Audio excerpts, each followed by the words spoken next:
కాలిపోతుంది అని తెలిసి కూడా మరుగుతున్న కాఫీ తాగడంలో చూపించే నిదానమును, జాగ్రత్తను చేసే పనిలో లేదా ప్రయత్నంలో చూపిస్తే ఖచ్చితంగా నీదే విజయం. ఎవరైనా క్రింద పడితే పరిగెత్తుకెళ్ళి వారిని లేపి ధైర్యం చెప్పేవారు నాటి తరం. చూసి చూడనట్లు వెళ్ళిపోయేవారు నిన్నటి తరం. క్రింద పడిన వారితో సెల్ఫీ తీసుకునేవారు ఈ తరం. గుర్తుంచుకోండి, ఏకాంతమనే పాఠశాలలో మనసు చెప్పే పాఠాలను వింటే జీవితమనే పరీక్షలో ఫలితాలు గొప్పగానే ఉంటాయి.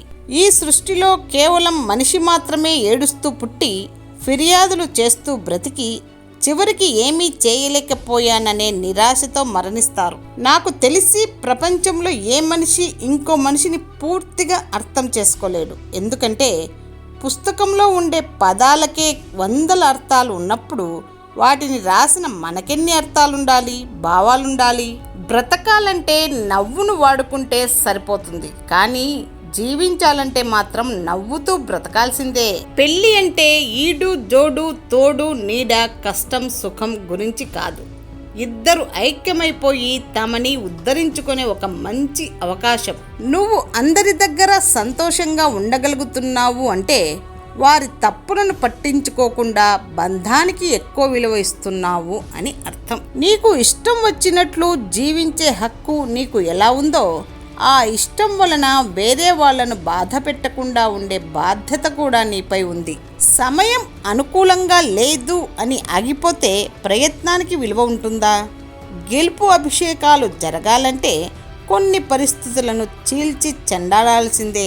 చట్టం ఎప్పుడూ పెన్నుతోనే రాయబడదు, కొన్నిసార్లు ఆయుధాలతో కూడా రాయబడుతుంది. పగను మోయడం వల్ల అది మనల్ని బలవంతులను చేయదు, అది మనల్ని బలహీనులుగా చేస్తుంది.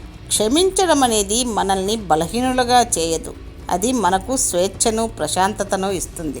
మనం మంచి చేశాము అనుకుంటాము, కానీ మంచిలో కూడా చెడును వెతికే మహానుభావులు మన ప్రక్కనే ఉంటారు. ఆనకట్టతో ప్రవాహాన్ని ఆపవచ్చు, కానీ డబ్బు కట్టలతో ఆయువును ఆపలేం. ఎంత ధనం ఉంటే అంత ధైర్యం అనే కాలం పోయి, ఎంత ధైర్యం ఉంటే అంత ఆయువు, అంత ఆరోగ్యం అనే మనోధైర్యం కలగాలి. పలికే ప్రతి పలుకుని జాగ్రత్తగా ఆలోచించి పలకండి, ఎందుకంటే వినేవారి మీద వాటి ప్రభావం పడుతుంది, మంచిగా లేదా చెడుగా. చిల్లులు పడ్డ గొడుగేసుకొని వర్షంలోకి పోతే ఏమవుతుంది? నమ్మకం లేని వాళ్ళ చేయి పట్టుకొని నడవడం కూడా అంతే. వేపాకు తినే సాహసం చేయాల్సిన అవసరం లేదు, కూరల్లో వచ్చే కరివేపాకు తినే ధైర్యం చెయ్యి చాలు. మనిషి మనస్ఫూర్తిగా ఎప్పుడు నవ్వుతాడో తెలుసా? ఇంతకంటే జీవితంలో ఇంకేం జరుగుతుంది అనే మెచ్యూరిటీ వచ్చినప్పుడు. ధైర్యం చేయకపోతే దరిద్రం దూరం కాదు, సాహసం చేయకపోతే సంతోషం దరి చేరదు.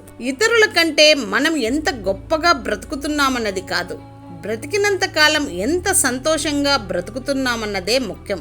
సంతోషం డబ్బులో లేదు, మనసులో ఉంటుంది. గాలి మన కంటికి కనిపించకపోయినా మనకు ప్రాణం పోస్తుంది. అలాగే మనం చేసే మంచి పనులు 10 మందికి తెలియకపోయినా పర్వాలేదు, కానీ మనం చేసే సాయం వలన ఒకరి జీవితంలో అయినా సంతోషం వస్తే చాలు. గెలుపు తీసుకువచ్చే శబ్దం కన్నా ఓటమితో వచ్చే నిశ్శబ్దమే ఎక్కువ రోజులు గుర్తుకు ఉంటుంది. గుర్తుంచుకోండి, ఒకరి కోసం మీ వ్యక్తిత్వాన్ని ఎప్పుడూ మార్చుకోకండి. సింహం కూడా తన స్వభావాన్ని వదిలి పిల్లిగా మారితే కుక్కలు కూడా వెంటపడి కరుస్తాయి. అర్థం చేసుకునే భార్య దొరికితే అడుక్కు తినేవాడు కూడా హాయిగా జీవిస్తాడు. అహంకారి భార్య దొరికితే ధనవంతుడు కూడా సన్యాసంలో కలవాల్సిందే.